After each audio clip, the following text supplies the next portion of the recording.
안녕하세요. 오늘은 이혼 위기에 대해 이야기해 보겠습니다.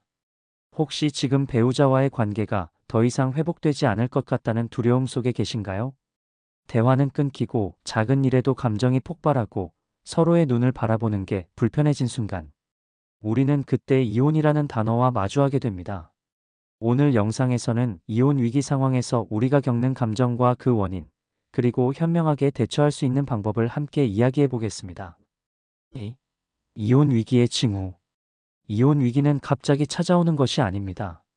작은 균열이 쌓이고 쌓여 결국 벽이 되어버리는 것이죠. 첫째, 대화의 단절. 할 말이 없다는 생각이 드는 순간 위기의 시작입니다. 밥상에서 서로의 눈을 마주치지 않고 휴대폰만 바라보는 일상, 필요한 말 외에는 나누지 않는 대화. 둘째, 사소한 일에도 폭발하는 감정. 양말 하나, 설거지 하나에도 분노가 터집니다. 사실 그 행동 자체가 문제가 아니라 쌓여온 감정이 드러나는 것이죠. 셋째, 서로를 피하는 시간 증가. 퇴근 후 집에 가는 길이 부담스럽고 차라리 야근을 택하는 경우도 많습니다. 서로를 마주하는 시간이 두려워지는 겁니다.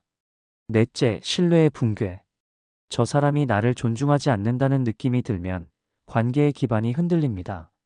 혹시 지금 말씀드린 징후 중 하나라도 느끼셨다면 이미 관계는 위기 신호를 보내고 있는 겁니다. 3.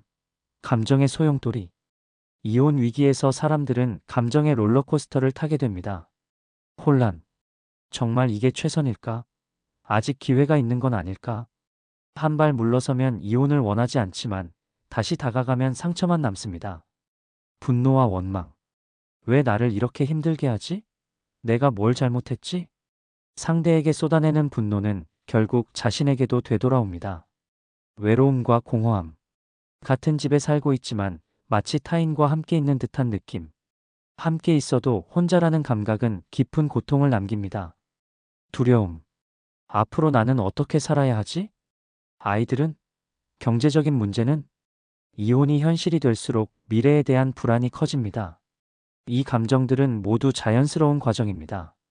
하지만 감정 속에만 빠져 있으면 중요한 결정을 흐리게 만들 수 있습니다. 4. 이혼 위기의 원인.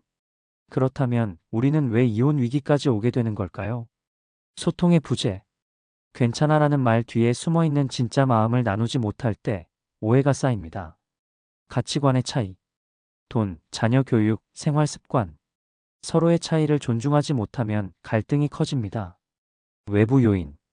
경제적 압박, 시댁처가 문제, 사회적 스트레스. 부부만의 문제가 아닌데 결국 부부관계로 불똥이 튑니다. 과거 상처의 누적.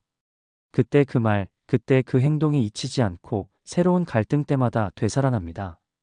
이혼 위기는 단 한 번의 사건 때문이 아니라 해결하지 않은 문제들이 쌓여온 결과라는 걸 기억해야 합니다. 5. 위기를 넘기는 방법. 이혼이 반드시 나쁜 선택은 아닙니다.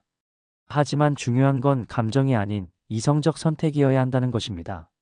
첫째, 감정을 정리하라. 화난 상태에서 대화하면 대화는 싸움으로 끝납니다. 잠시 거리를 두고 내 마음을 정리하는 시간을 가지세요. 둘째, 나는 화법을 사용하라. 너는 항상 대신 나는 이렇게 느껴.